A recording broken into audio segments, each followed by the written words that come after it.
Hey everybody, welcome to Dialogue to Destiny. This is episode 3. Today's topic, we're going to focus more on community investment, community development, and things that we can do as a community to just better the lives of the people around. Now, our last presentation, I'm always mentioning that we do a presentation monthly here locally in Minneapolis. It's a live presentation, and we also share it via Zoom. In the last presentation, I focused on a program that, I kind of thought up. It kind of derives from something that I did with my family, or I'm doing with my family, and I'm trying to make it more of a community-based program that we can do. I think if you really listen to what it is, I think you'll enjoy it, and I think that you may even want to buy into it, what it is that I'm talking about. But before we go into that, I'm going to pass it over to Steve, and he's going to go over and let you know of some things that he's involved in to deal with some of the issues, homelessness, and other things that we're trying to correct here and improve in the city of Minneapolis. Hello, everyone. Good to see you again. One of the initiatives that I've been passionate about for the past couple of years is a thing that I'm involved in. It's called Beacon House Interfaith Housing. And what the main crux of what it is that we try to do is provide housing for the homeless, housing for those people in transition. A lot of the people that we've helped have been single parent mothers.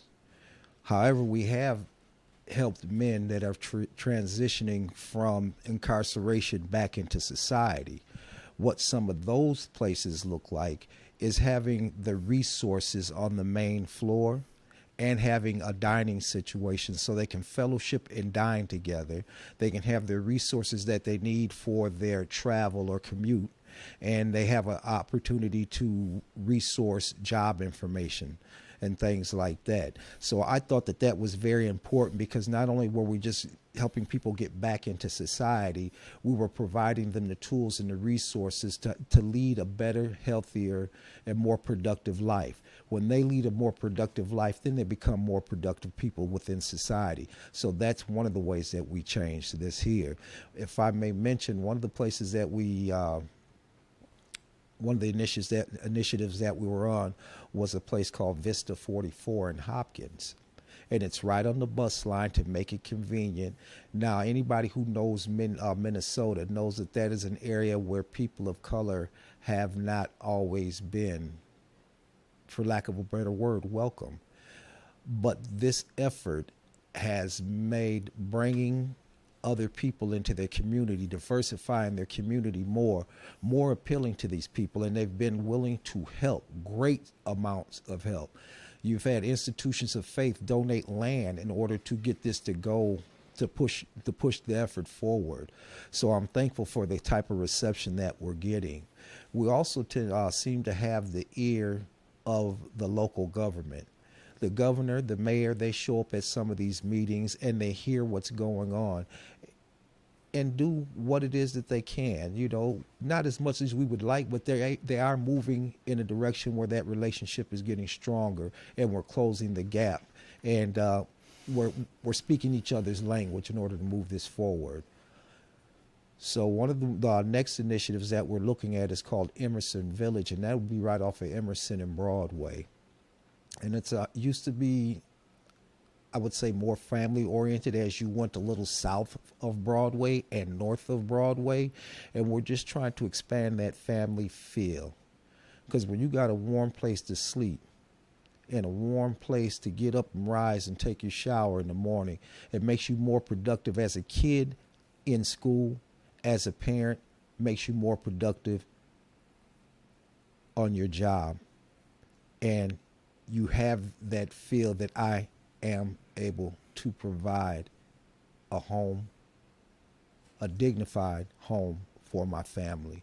So that's some of what goes on with me when the lights are off, so to speak, or if I'm not with the young men or working with Dack. That's one of the things that I like to keep my finger on the pulse of or be active in.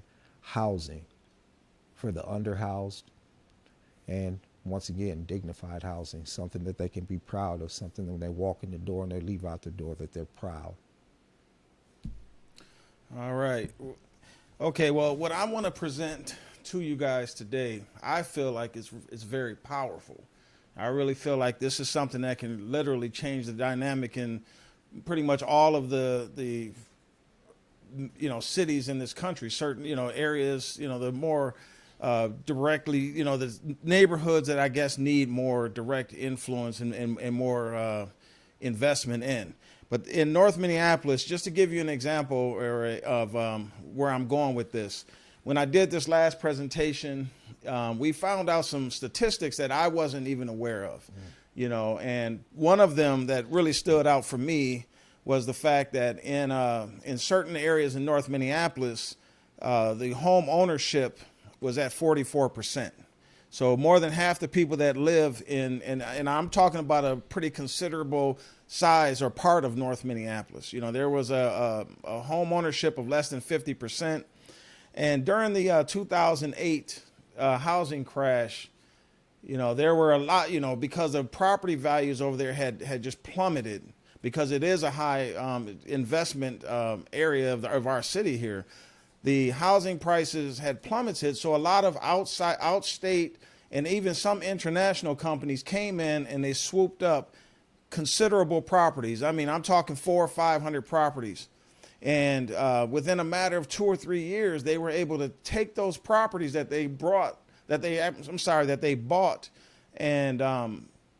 double their investment. Within a matter of a couple years, they made like a $20 million profit on the properties here in Minneapolis. And the reason that they were interested in buying property in Minneapolis was because it's a pretty high rental city. You're going to spend, quite a bit of your income to rent property here. And with the property values being so low, they were able to make a pretty big profit on a rental. So, with all of this stuff in my mind and just, thinking about the recent issues that we've had in the city, I've just come up with a plan, and I kind of spend it off of what I started with my family. Just to give you a quick, rundown of what we did with the family is I was trying to get 30 family members together.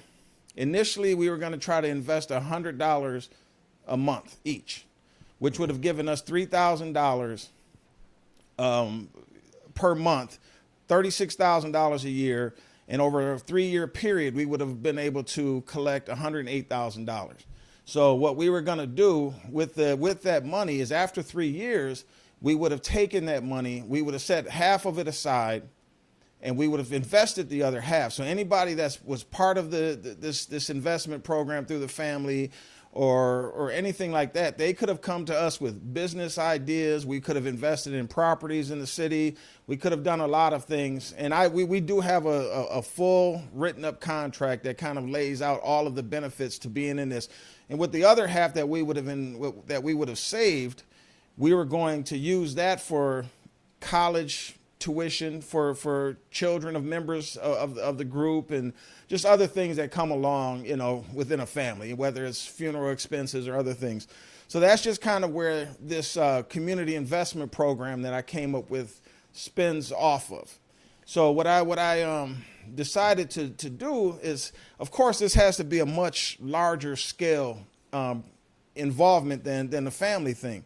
So what I was thinking to myself is, okay, what if we could get 10,000 people in the Twin Cities area? It doesn't have to be people that are directly involved in North Minneapolis. It's just, I'm looking for 10,000 people that have an interest in improving the lives of the people that live in this underserved community. So 10,000 people, and a lot of people have kind of shot me down, like, don't you think you're shooting a little high? And I don't think so. I think that, with Minneapolis having the population that it has, and with the surrounding communities, there's quite a few people here that I think truly have an interest in improving the city. So, I was looking at the home ownership rates, and I'm looking at the cost of rents and looking at the involvement as far as community service from the people in the community. And I'm thinking to myself, I can come up with a program that could address all three of those issues. And this program that I kind of thought up, and we're still sort of trying to draw it up, get it into, make it, a reality, and get everything set, is it's a 5-year program that I would like to start. But like I said, it all starts with the initial investment. What this investment does is it alleviates or eliminates our reliance on outside money. I'm talking about people building a community from the grassroots, from ground level. We're going to do this on our own without going to the county, without going to other companies and asking them to give us grants initially. I mean, at some point, I think that you're gonna see that these companies are gonna want to be involved. But I'm a person that believe in proving myself before I go with my hand out asking for help. So what I'd like to do is, if we have 10,000 people contributing $50 a month, that would give us $500,000 per month that we would be able to take and go purchase, property in this targeted area. We have to start with the targeted area. So the targeted area that I have in mind here is near North Minneapolis. So what we do is we take that $500,000 and we go purchase properties. Now, the properties in North Minneapolis, a typical house might cost you $160,000, $180,000. So I'm figuring we could probably be in the ballpark of buying 3 properties a month. So if we buy these properties and we have people enrolled in this program that I'm about to talk to you about, it's almost like rent to it's more of a rent to own format. It's a 5-year program. So if someone signs up for this program and they enroll in this 5-year program, and what we do is just to give you an example, if someone is currently paying $1,500 a month in rent, what our program will do is it will literally cut their rent costs in half. So we're looking at about $750 a month.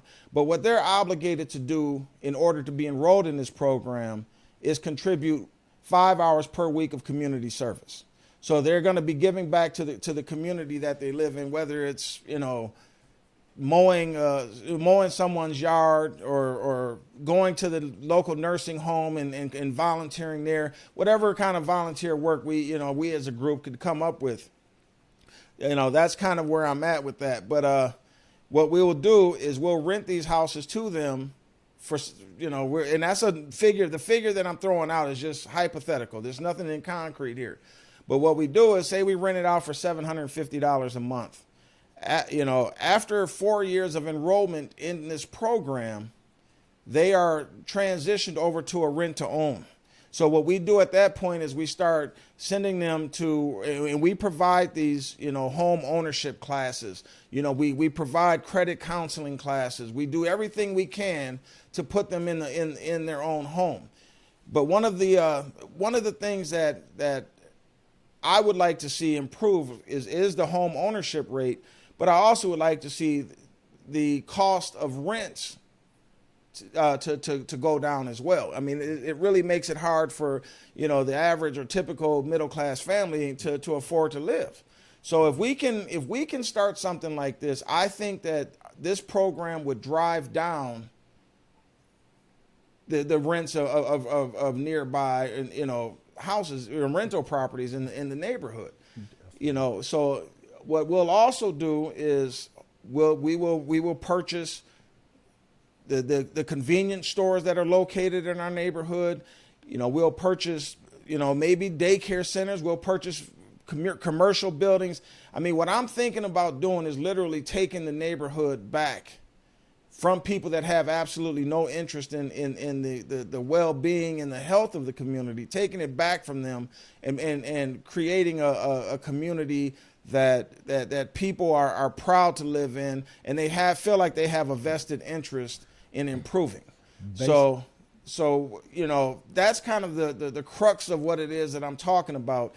And I'm in the process, like I said, of trying to form an exploratory committee, trying to get people signed up to kind of help push this forward. This isn't something that anyone is in charge of per se. Everyone that would be invested in this would have equal partnership in all plans going forward. So just to let you know, that's kind of where we're at today, and I'm gonna see if Steve might have some input on that. Just some things that I want to highlight that you had mentioned. These houses that were bought up in 2008, these are houses that people, their house note would have been $750 to $900. So when the outside conglomerate or whatever you want to call them moves in and buys all these houses, then the average rent for that house, not ownership, not house note, but rent, was $1,200 to $1,500 for the home. Now you're spending this money without building any equity.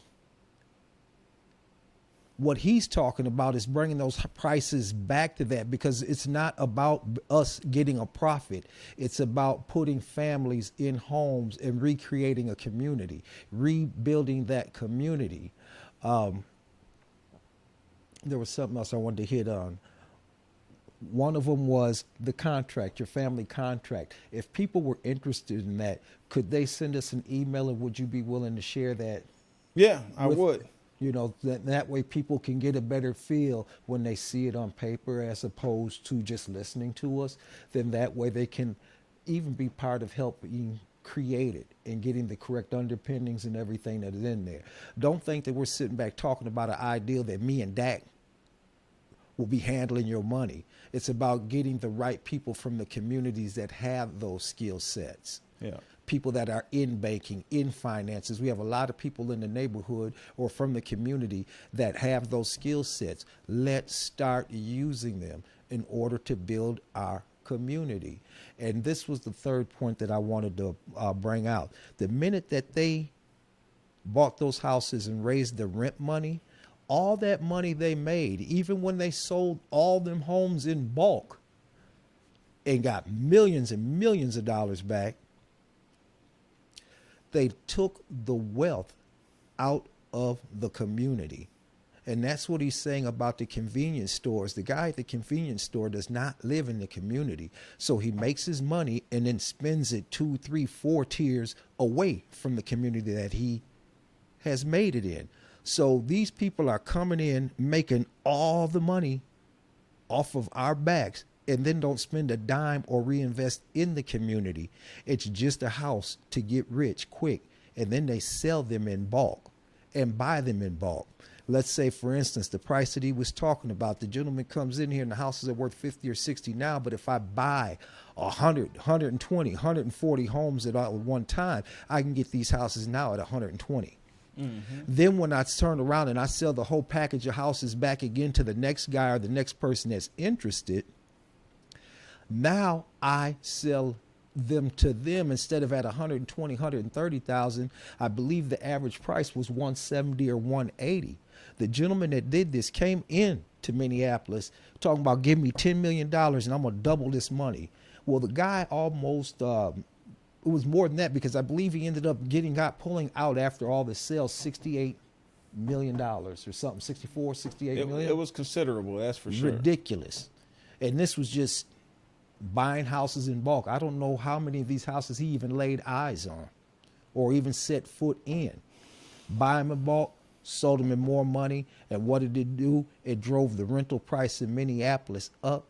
It drove home prices up to the people who live there can no longer afford to live in their community, but they can rent at twice as much as they could to be an owner. And that's the travesty, to push the price up. So the person who lays their head there is no longer welcome or comfortable there. Travesty. Yeah. I mean, that to me, that's probably one of the biggest. I mean, everybody knows that that home ownership is the first step and probably the biggest step that you'll ever make to actual wealth in this country. You know, when you actually can say something is yours, you know, you're on your way to making things, you know, happen for you on a big scale. You know, and I'm just always concerned that and I think this is true probably in every city that I've ever visited, is, you know, you ride through what they call the hood in most cities, You know, there just doesn't seem like people just don't seem to have a concern for the health of the community. They're out there doing nefarious things that just don't get them anywhere. And I think that's partly because they don't feel invested in the community. And what I would like to see happen is this is something, like I said, that I think can really be distributed across the country. I mean, it needs to be refined. You know, I'm just kind of on the processing and planning level, you know, right now. So there's nothing really written in concrete, you know, or you know, real set in stone. But I am trying to do something and do my part to make the community better. You know, and one thing I know that for sure is there are so many people, Steve, that are you know, considered poor or lower middle class or whatever, that are in a position for home ownership and they don't even know it. You know, there's so many people that could qualify for home ownership. You know, you go to work, you got a certain credit score, you pay your bills, you can buy your own home. You know, why do we continue to allow people that have no vested interest in making our communities safe, making our communities thrive? Why do we continue to let them come in and just extract from the community? You know, I'm not looking for, and like I always say on these podcasts, it's not a race thing. What it is for me, it's you know, I feel that all of us have the ability to be our best. All of us have the ability to contribute and do something.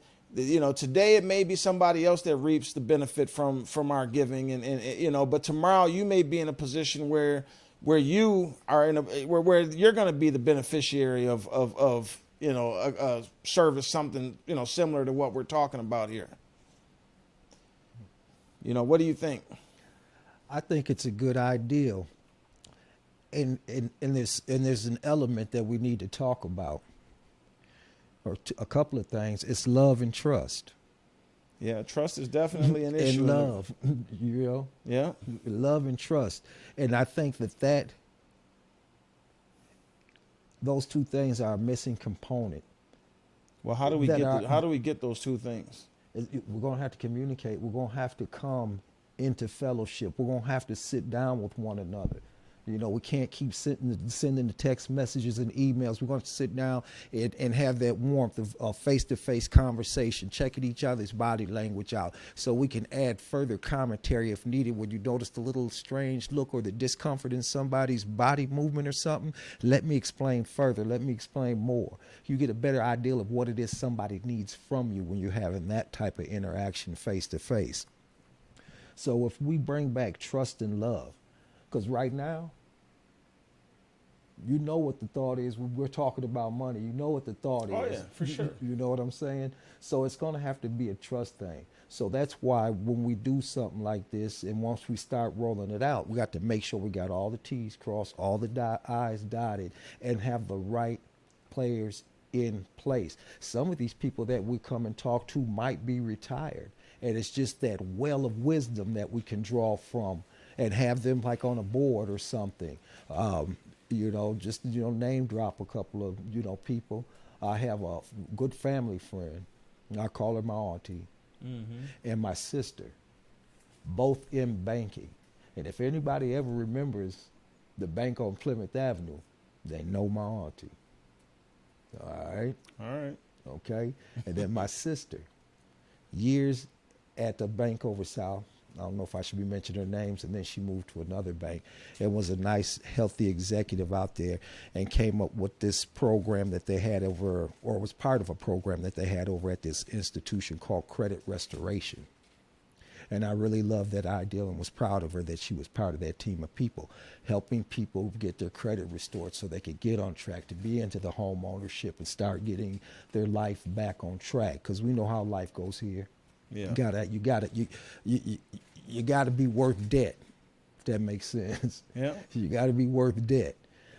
But you know, it's bringing those people from the community back to the community. Those people who made it out, bring them back in.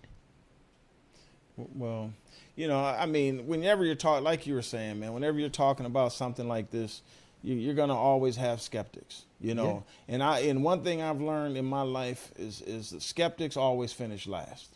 You know, they're always going to be sitting there complaining about people moving in positive directions all around them because they don't want to get involved. You know, so I mean, I don't want, you know, and I think I spent too much of my life trying to save people that jumped off the boat and didn't want to get back on the boat. You know what I'm saying? Mm-hmm. So for me, you know, I'm looking for people to be involved with, whether it's this or anything else. I mean, I'm sincerely interested in moving communities forward, you know. So for me, it doesn't matter, you know, where you're from. If you have a sincere desire to move things in a positive direction, you know, I want to be part of your team, you know. So, but, you know, like I said, like you were mentioning, you know, you start talking about money and people shut down. This isn't a charity thing I'm talking about. I'm talking about an investment. I'm talking about something that you expect to get something back from. This isn't something that I'm saying, hey, you know, you know, you're gonna give this money and you're never gonna see a return on it. You know, you will be equal owners and equal partners in every asset that this organization purchases. You know, so you would have, you know, equal access and equal say in anything that we do. So this isn't something that, like I said, that I'm trying to sit here and ask people to contribute and there's no benefit in it for them.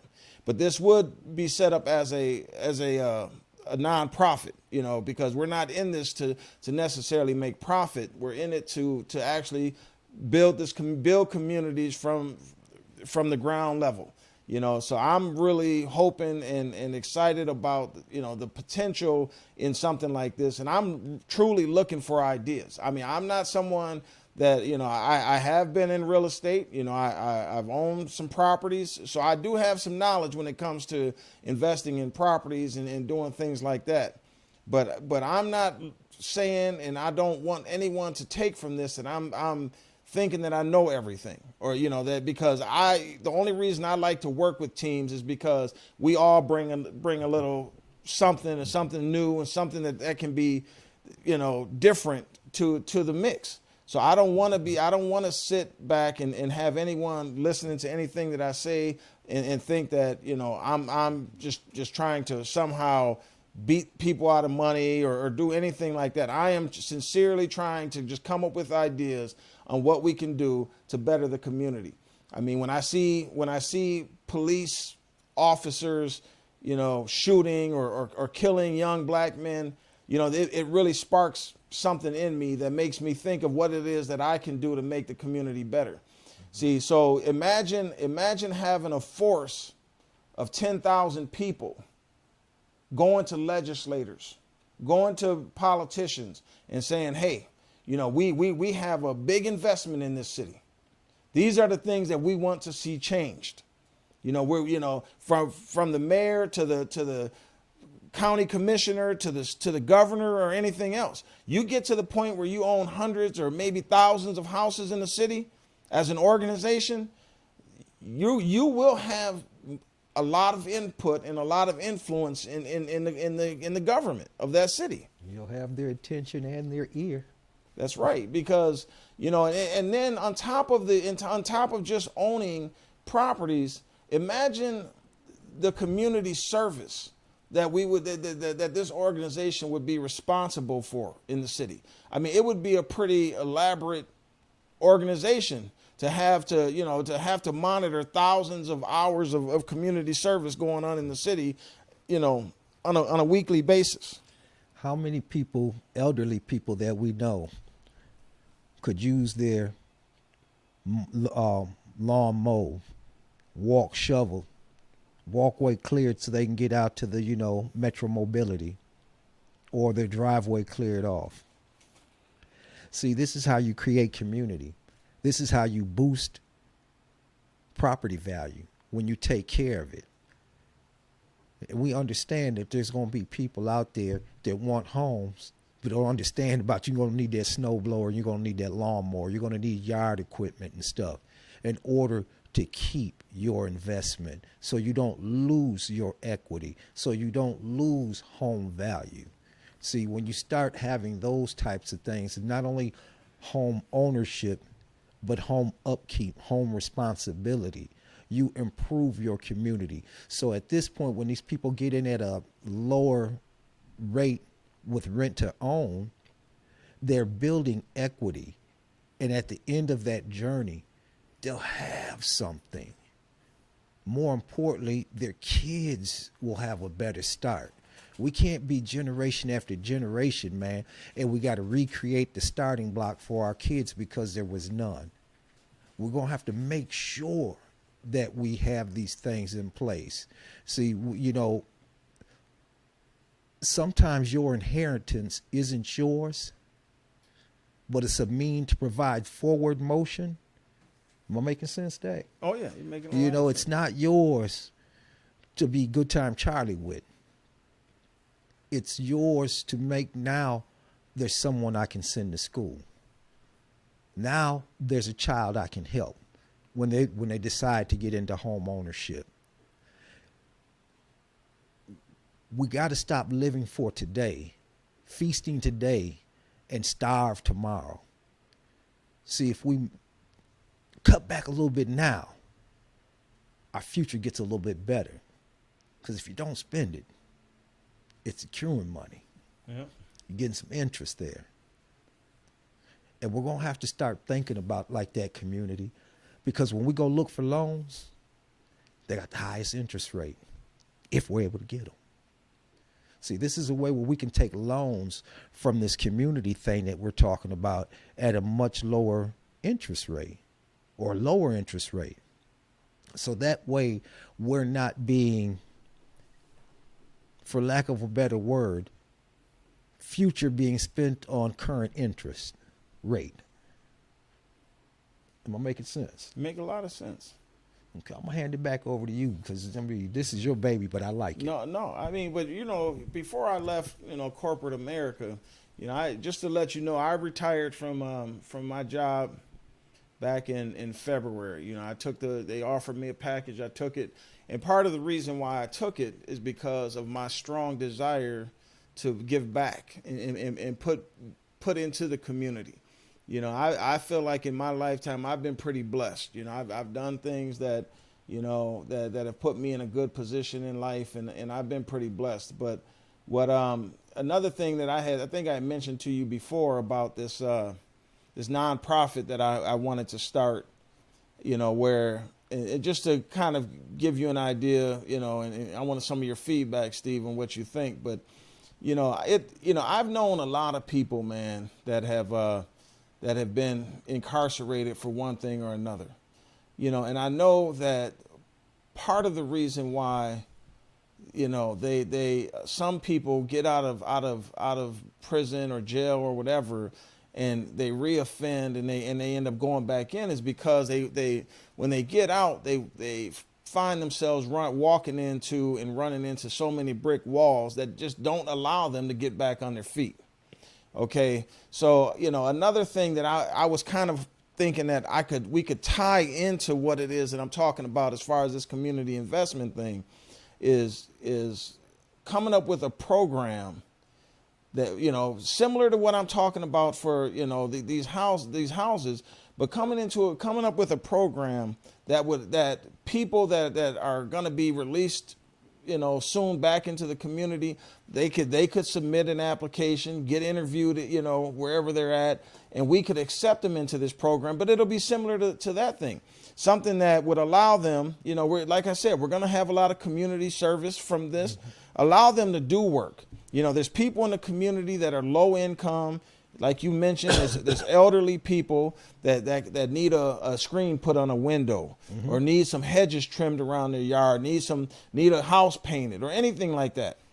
You know, that we could put some of these young people, well, they're not always young, but people that are coming back to the community, we could put them we could bridge them with these people that need this work, provide housing for these people, because I know that's one of the biggest barriers when people come out. I know too many people personally that come out of a situation, you know, and the system just expects you to just survive. You know, I mean, it's like throwing But that's part of that cycle. See, I understand when you come out, you know, there's bricks you're going to trip over and there's bricks that you're going to run into. And because you can't find stable housing, those three things end up putting you back. But what if we can on take the away those couch. bricks? It'll end up putting you back on the couch of somebody from the old clique. Yeah. See, we got to get you away from the old clique as well.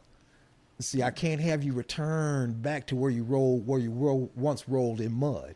Yeah. See, and some of that is going to, like you said, you know, some of these people have no family, or they have families that don't have great means in order to help them. I mean, they're trying to help themselves the best they can. So what you're saying about, you know, one of the ideals, if I may share, about getting a unit, and let's just, should I elaborate on this? Or Go ahead, man. Go ahead and say it. That we were thinking about if we could get an 8-plex, an 8-unit building, and if we could get 2 bedrooms in each one, then 7 of those, and this is modeled off what I was doing with the other organization, you'd have 14 men sharing a unit. The men in that unit would have, well, one of those rooms would be an office to get their resumes done, to do their job searches and everything else. It's a resource center. Right, a resource center for them. With that, these young men have to paint, clean, indoors, outdoors, and take care of that building. With that, we would like to end up making snow removal, lawn service, and hauling junk for these young men to do, to give them a resource so they're working to maintain the apartment building, the equipment that they'll be using, and continue to grow.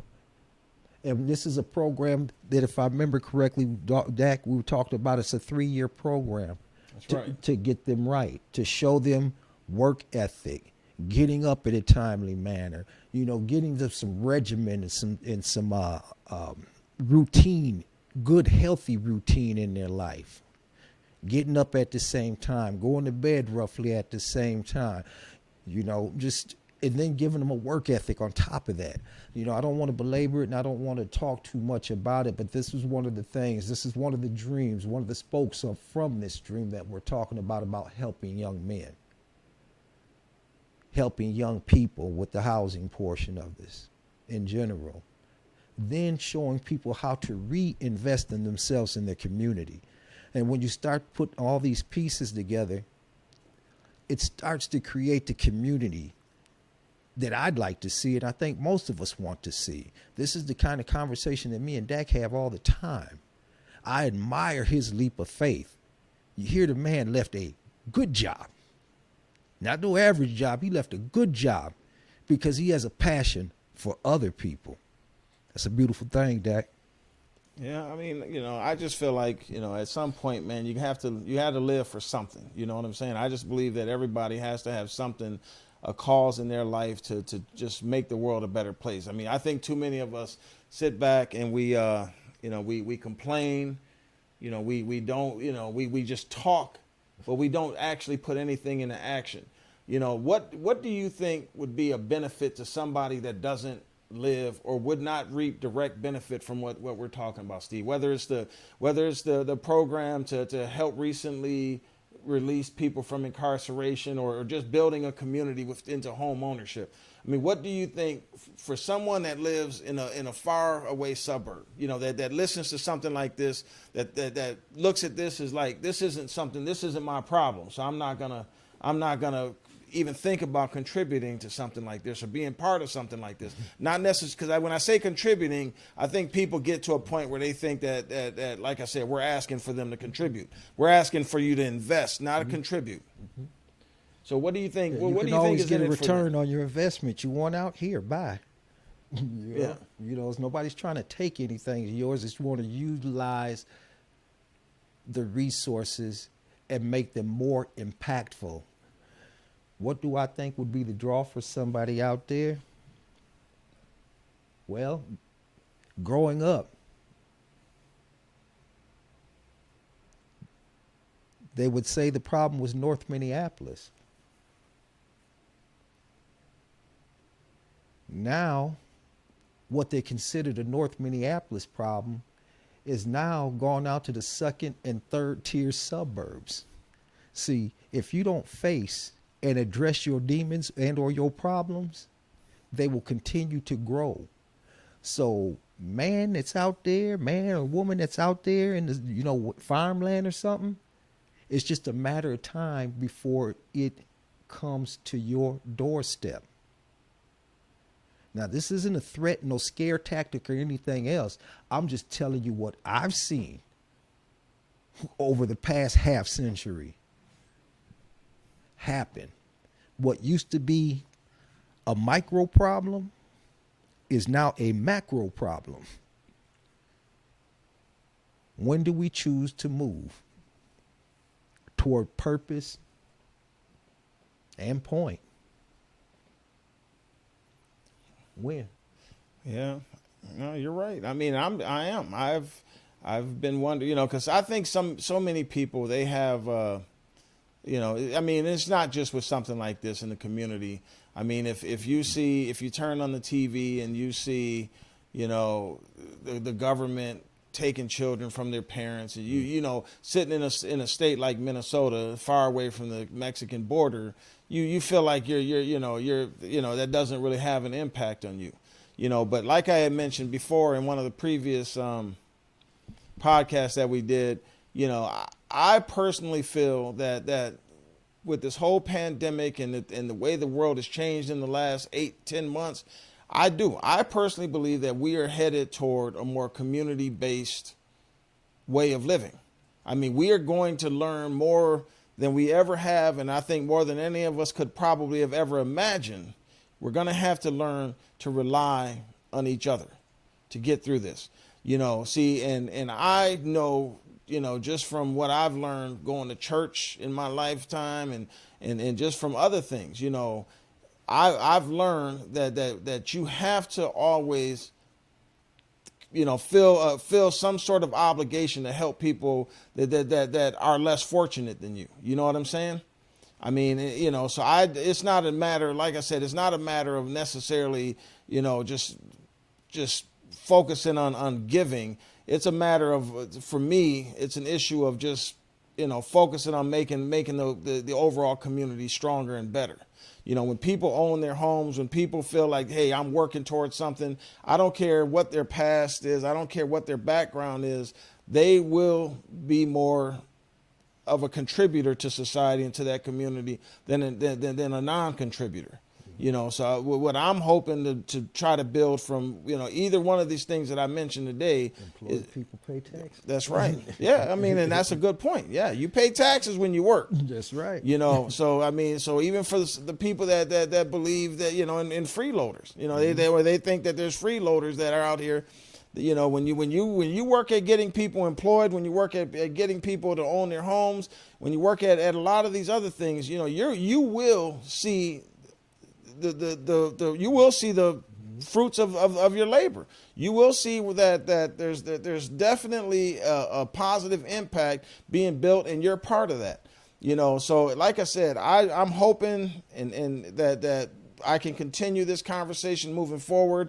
I'm hoping I can get people to at least look at it and contribute any ideas that they have to make this come to fruition too. But like I said, I don't know everything. I know what I know. I'm trying to get some ideas. I'm trying to, and there's even the naysayers, even the people that are skeptics and think that there's something nefarious from this and something behind the scenes going on. Let me get your ideas. Let me hear what it is that you have to contribute. Let me see what it is that makes you feel skeptical about what it is we're talking about. Because we want to build better. And we want you, even the ones that are skeptics, we want you to come along with us. Because when you see that together we're stronger, I think that anyone, regardless of where they start on the journey, anyone would want to be part of that. Anybody's going to want to jump on the train that's moving forward. Mm-hmm. Yep, I agree. I agree. What's the email address if anybody out there expresses an interest for the family document that you have, or the blueprint is what I'll call it? How do they reach out to you, Dack, to get that blueprint? Well, this is the email address that Steve and I have set up, as a way to communicate with us via this podcast. It's capital S, the word and, capital D. So S and D, outside at gmail.com. So you can always shoot us an email there, if you have any questions, and we'll try our best to respond and get back to you on that. Or if you have some topics, if there's something going on in your area and you want to know what's going on in our area and how we're approaching it or how we feel about it or think about it, submit that as well, man. By all means, submit that. Yeah. I mean, like I said, I really appreciate you guys. I know that no one has to listen to these podcasts. No one has to wait, use their valuable time to sit and listen to Steve and I, expound on some of our ideas. These are things that we've just been talking about. We're just trying to make the world a better place, one community at a time, but is there anything else you want to close with, Steve? Or I'm really happy. I like I said, there was a vision that I dug from the first time that you had, you presented it to us. And then when I got a chance to see your full presentation last month, I was, blown away by it. And it was like, if we can believe and we pull our resources together like we once did, we can recreate those communities that we once had. We can recreate that Tulsa, the Black Wall Street, the Rosewoods, the Seneca, New York. Seneca, New York is where, I believe it's Seneca, New York is what, or the area of Seneca is where Central Park is now. It used to be a black community. The black community that was in Philadelphia.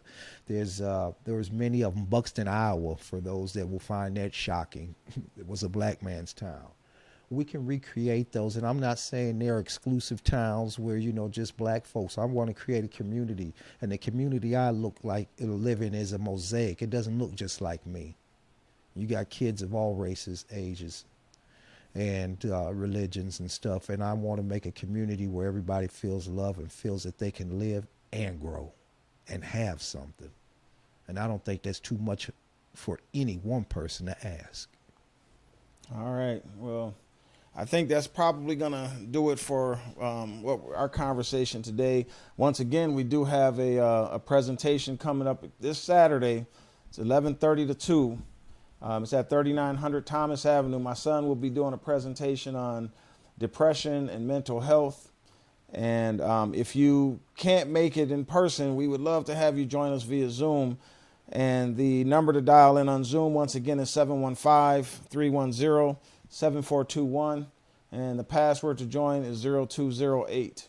So with that, we'll go ahead and sign off on this podcast, and we'll talk to you again later. Thank you. Peace out.